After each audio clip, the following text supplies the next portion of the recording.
Ikaw nga. Tama, ikaw nga. Buti nanood ka dito sa aking channel. Tuturuan kita kung paano gumawa ng natural organic soap. Ito, sasampulan kita. Panoorin mo ang gawa ko.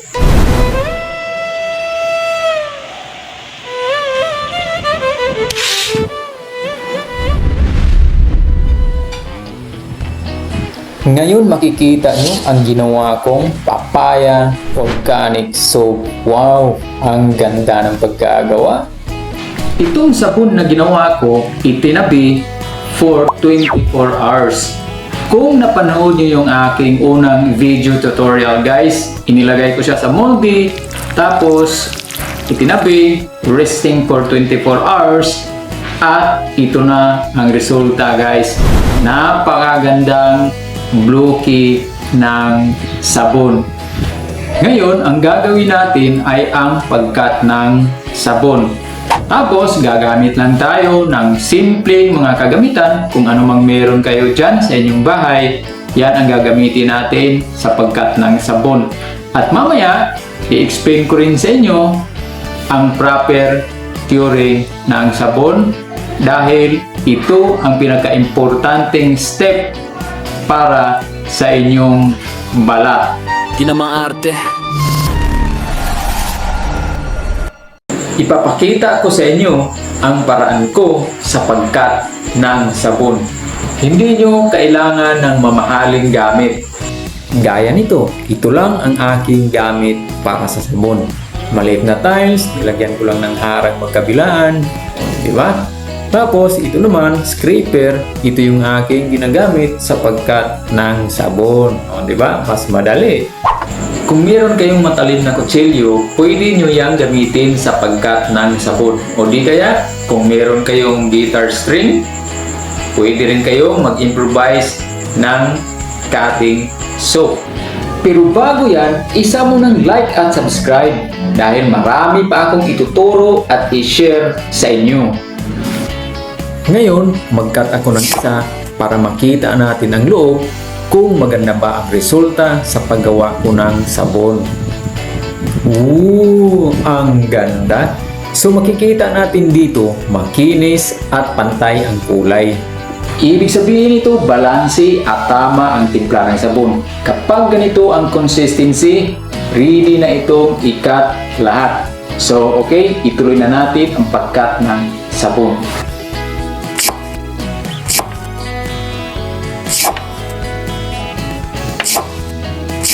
Ngayon, kapag kutsilyo ang gagamitin mo sa pagkat ng sabon, siguraduhin mo na manipis ang kutsilyo na gagamitin mo para naman hindi magkaroon ng crack o di kaya mayupi ang sabon at para maging smooth ang pagkat mo ng sabon.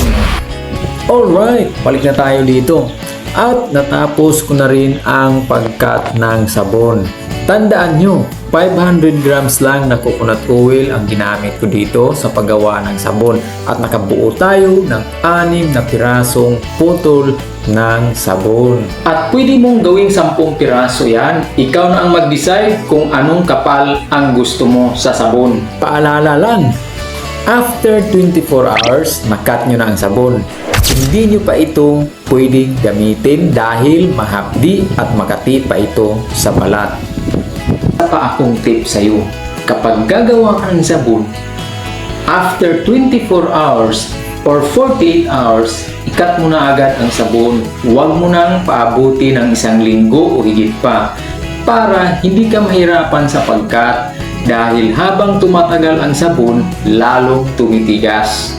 Ngayon, ituturo ko sa inyo ang paraan ng curing process sa sabon and later, i-explain ko rin sa inyo kung bakit aabot ng 4 weeks to 6 weeks ang curing process ng sabon at kung ano ang benepisyo na makuha natin sa fully cured na sabon.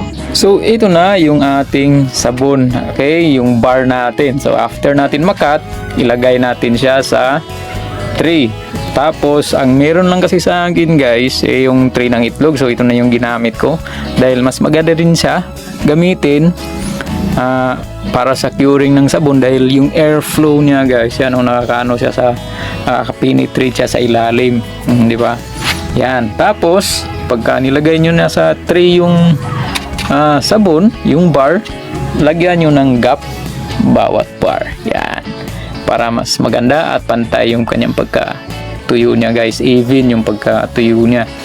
Ayan, simpleng-simple lang. Okay, so ito yung curing time nito guys, aabot siya ng 4 weeks, okay, to 6 weeks ang curing time niya. Tapos every week, once a week guys, ibaliktad nyo to. Ayan, ganyan lang. Ayan, baliktarin nyo para para pantay siya pagka natuyo. Ayan.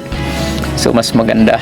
Okay, so i-explain ko rin sa inyo yung benepisyo kapag fully cured na siya guys. Okay, ayan, ganyan lang. Tapos itabi nyo, huwag nyong paarawan. Okay, itabi nyo sa malilim na lugar, yung medyo malamig. Huwag nyong i-expose sa araw para hindi tawag nito yung magsishrink. So napapansin nyo guys, ito medyo naglight yung kulay niya, naglight ng kulay niya kasi ito na to, 5 weeks na to and so naglalight siya. Nung sa cutting natin, nung video na pinakita ko sa inyo, yung sa cutting process niya, medyo dark pa yung kulay niya. Okay, so naglalight lang siya ng konti, so wala namang epekto sa kasi nga nag-evaporate lang yung tubig nito yung natitirang tubig. Kaya yung kulay medyo naglalight. At meron na kayong sariling gawa na sabon. So, ganun lang kasimple ang curing process ng sabon. At ngayon naman, i-share ko sa inyo kung ano ang benefits na makuha natin kapag fully cured ang sabon. Una, yung hardness ng sabon. During kasi sa curing process niya, ina-allow na mag-evaporate ang tubig. Kaya, mas tumitigas ang sabon. At kapag ginamit mo na ito sa pagligo, hindi ito basta-basta nalulusaw. Pangalawa, yung gentleness. During sa curing process niya, ina-allow ang pH level na mag-stabilize. Kaya ang sabon nagiging mild at safe para sa iyong balat. At ang panghuling benefit na makuha natin kapag well cured ang sabon, mas banayad, mas mabula, mas pino ang bula, at mas magandang gamitin sa pagligo. Sa paggawa ng sabon, kailangan nyo matutunan ang pinaka-basic, kailangan nyo i-master ang pinaka-basic formulation ng sabon dahil yan ang magiging foundation nyo sa paggawa ng premium na sabon. At balang araw masasabi nyo na sarili nyong gawa, signature nyong sabon na pwede nyo pagkakakitaan balang araw.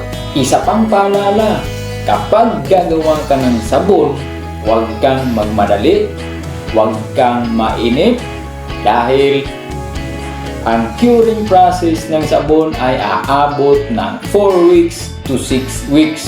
At doon mo palang maranasan ang magandang quality na masasabi mong premium ang gawa mong sabon.